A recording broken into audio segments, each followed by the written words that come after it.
Olá, galerinha, tudo bem? Depois de um feriadinho em casa com a família, nós vamos voltar para mais uma aulinha de língua portuguesa, não é mesmo? Então, hoje nós vamos falar sobre texto de opinião. E o que vem a ser uma opinião? É quando uma pessoa fala o seu ponto de vista em relação a algum assunto, né? E hoje nós vamos ler um texto onde o autor fala a sua opinião, expressa a sua opinião sobre o tema brincadeiras de criança.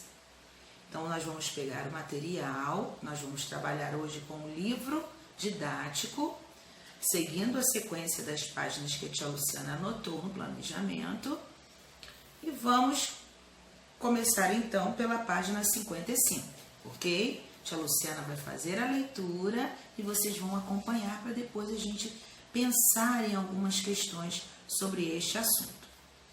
Vamos começar com o texto de opinião, brincadeiras de criança, onde estão? Vamos lá. Tomar banho de chuva, jogar bola no sol quente das duas, correr na rua jogando queimada. Ou ainda jogando três cortes, esconde-esconde, elefante colorido e bits. Impossível falar da infância e não se lembrar de pelo menos uma dessas brincadeiras de forma apaixonante. Depois dessa fase, o que todo mundo quer é trazê-la de volta. Arrisco-me a dizer que se há um desejo quase unânime hoje, é que todo mundo gostaria de voltar a ser criança, menos as próprias que não sabem o que dizem. Mas se voltássemos à infância hoje, iríamos encontrar rotinas e brincadeiras diferentes. Os jogos mudaram de nome e de ambiente. Da rua foram para dentro das casas e dos apartamentos, e a bola foi trocada pelas TVs, computadores, tablets e smartphones. Os jogos coletivos viraram games individuais que ganharam as crianças como nunca. Elas se enfeitiçaram e a escala de horas brincando lá fora foi bastante reduzida. 2 horas fora de casa, 3 ou 4 dentro. Por vezes, a solidão do quarto e o videogame trazem brincadeiras mais divertidas. Alguns pais não gostam, dizem que é preciso brincar na terra, correr como os vizinhos, dividir a bola, aprender as coisas que as brincadeiras de ruas ensinam naturalmente. Mas também há aqueles que dizem que com essa realidade as crianças se tornaram mais espertas, tecnológicas e incluídas nas novas relações que estão se formando. Página 56. Mas como medir qual época é melhor? Há uma preferida entre elas? Uma mais divertida, mais benéfica para as crianças? Para esse tipo de pergunta, dificilmente se tem resposta. Parafraseando os mais velhos, só o tempo deve trazê-la. E quem sabe um dia dizer, da sua forma, se as brincadeiras de ontem e de hoje são distintas ou semelhantes, melhores ou piores. Acredito que se a essência for a mesma, as brincadeiras continuem nobres e especiais. Mas se tivermos mudanças nela, aí sim devemos nos preocupar ou mudar, reinventar. Então, após a leitura deste texto, você vai pensar um pouquinho sobre as seguintes questões, tá? Você concorda com a opinião do autor sobre tudo que ele disse em relação às brincadeiras de criança de antes e de hoje, né? Antes, as crianças brincavam na rua, brincavam com outras crianças, no coletivo, né? Hoje, ela não está mais brincando no quintal, brincando na rua, na garagem, né, do prédio. Ela está dentro de casa, dentro do seu apartamento, deitada no sofá, deitada numa cama ou sentada na sua cadeira, em frente ao computador. Para quê? Para jogar eletrônicos. Vocês acham que isso é melhor ou pior? Então você vai refletir sobre a seguinte pergunta: vocês acham que as brincadeiras de antes eram melhores ou piores que as de hoje? Fica aí a reflexão para vocês. Logo depois que você pensar nesta pergunta e tudo que foi dito no texto, você vai interpretar na página 56 o número 2, que diz assim: qual é a opinião do autor sobre as brincadeiras?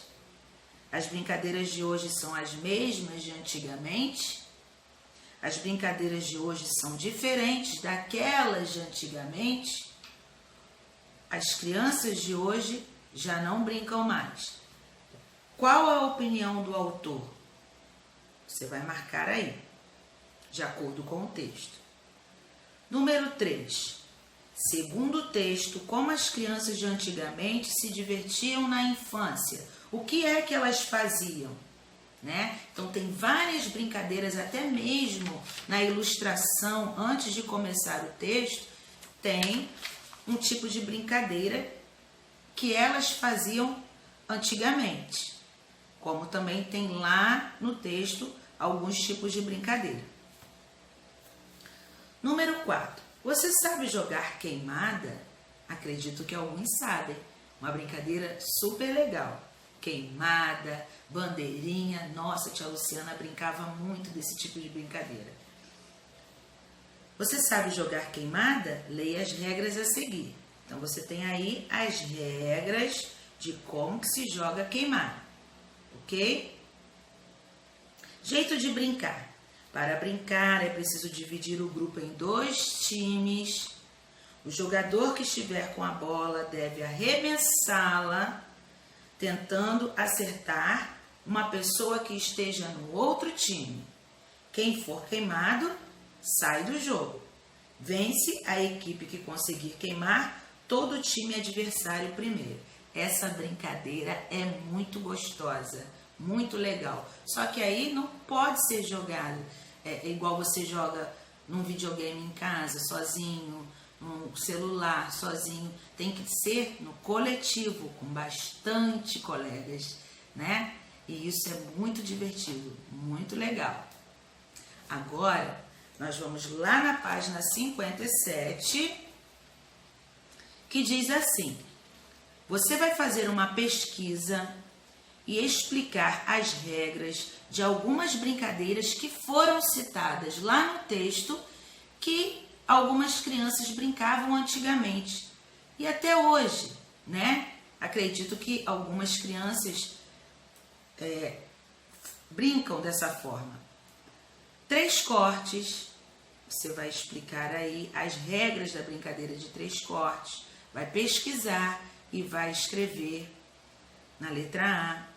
Depois, elefante colorido, vai explicar as regras dessa brincadeira. E na letra C, beads. Beads é a mesma coisa de brincadeira de taco antigamente, tá? Você vai procurar, ou até mesmo, se você não quiser pesquisar, você pode conversar com alguém em casa e perguntar ao responsável como que eram essas 3 brincadeiras. Como que se jogava 3 cortes? Quais são as regras?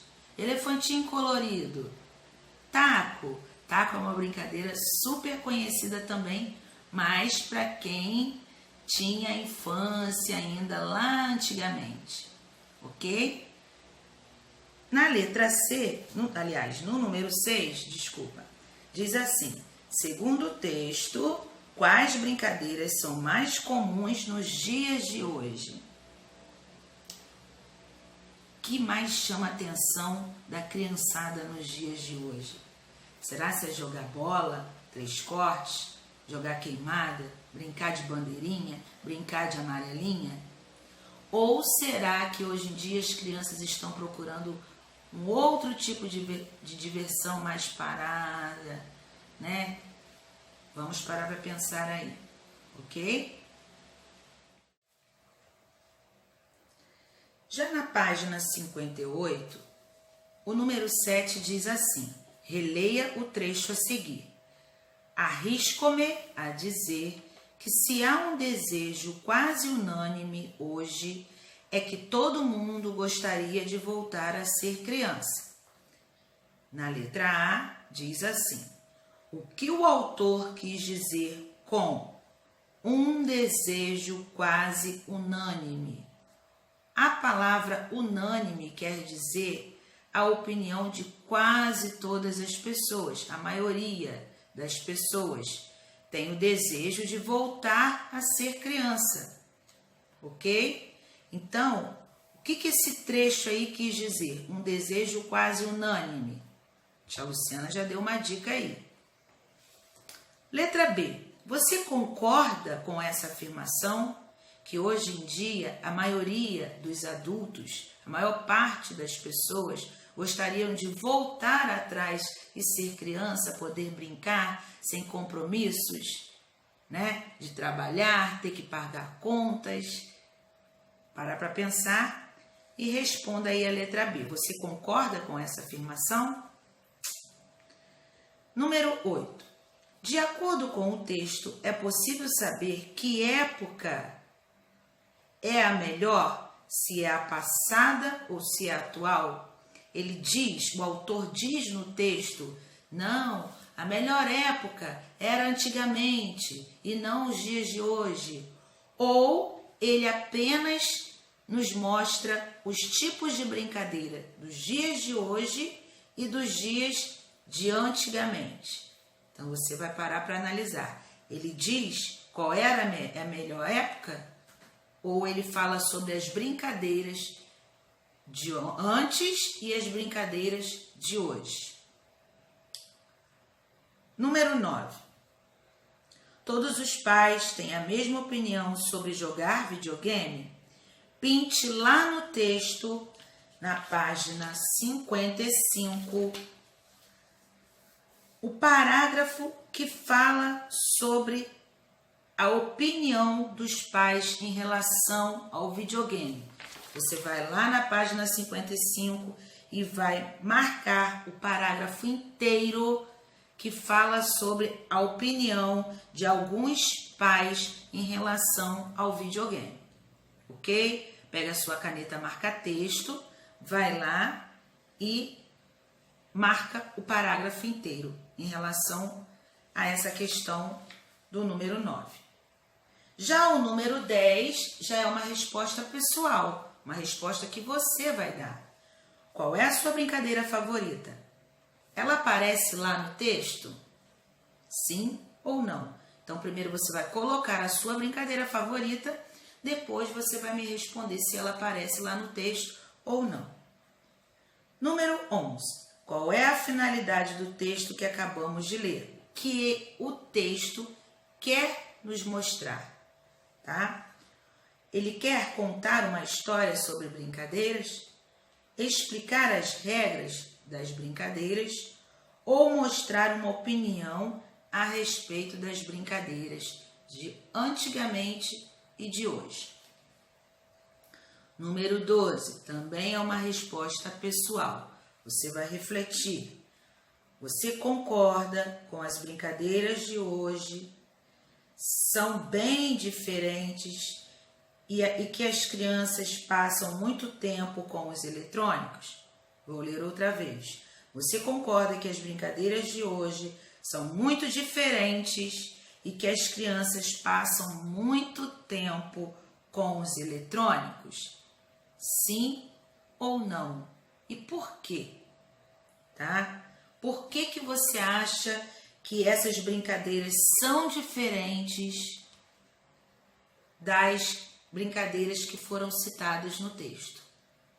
Tá bom? Então você vai refletir sobre essas questões, vai ler o texto novamente para interpretar as questões que precisam da resposta do texto e vão responder com todo cuidado, além de pesquisar aquelas 3 brincadeirinhas da página 57, ok? Então vamos lá. Muito bem, após a interpretação textual que nós fizemos, nós vamos brincar com a letra H, tirar e colocar da palavra, para ver que quando você coloca a letra H numa palavra, você tem um outro sentido, ou seja, você forma uma outra palavra. E quando você tira, você também tem uma outra palavra com um outro sentido. Vamos lá. Diz assim, página 52, palavras de cá para lá. Letra H. Leia o poema a seguir. Maluquices do H. A tia Luciana vai ler para vocês, vocês vão acompanhar para depois a gente responder a página 53. Super fácil, vocês vão gostar. Maluquices do H. O H é letra incrível, muda tudo de repente. Onde ele se intromete, tudo fica diferente. Se você vem para cá, vamos juntos tomar chá? Se o sono aparece, tem um sonho e adormece. Se sai galo do poleiro, pousa no galho ligeiro. Se a velha quiser ler, vai a vela acender. Se na fila está a avó, vira filha, veja só. Se da bolha ele escapar, uma bola vai virar. Se o bicho perde o H, com o bico vai ficar. Hoje, com H se fala. Sem H é uma falha. Ora escrita sem H, ora bolas vai ficar. Texto escrito por Pedro Bandeira. Muito legal. Observando este poema que a tia Luciana acabou de ler para vocês, vocês vão responder a página 53. Observando que aí no quadrinho verde tem uma dica. Todas as palavras aparecem lá no poema da página 52. Então vamos lá. Número 2. De acordo com o poema, o H muda tudo de repente. Inclua a letra H no local adequado e transforme as palavras a seguir em outras palavras. Se você ficar com dúvida, é só ler o poema que todas as palavras do número 2 estão lá, ok? Lembre-se o seguinte, olha só, uma dica. Se você, segunda estrofe do poema, se você vem para cá, vamos juntos tomar chá. Cá, chá. Qual a diferença de uma para outra? O K, C e A. E o chá? O H entrou no meio, não é isso? Do C e do A. E transformou na palavra chá. Tia Luciana já me disse aí a primeira palavra. K, com H no meio, vira chá. E o sono no texto se transformou em quê? Em qual palavra? O galo, a vela, a fila, a bola, o bico, a fala e a hora. Todas essas palavrinhas estão lá no poema. Tá joia? Número 3. Super fácil. Desembaralhe as letras e descubra a letra que falta para completar as palavras. De acordo com as imagens, você vai desembaralhar e vai ver aí. Ué, tá faltando uma letra. Vai completar e vai nomear cada animalzinho que está aí. No finalzinho, tem uma pergunta para você. Que letra faltou para completar as palavras? Super fácil. Ok? Beijinho. Com muitas saudades.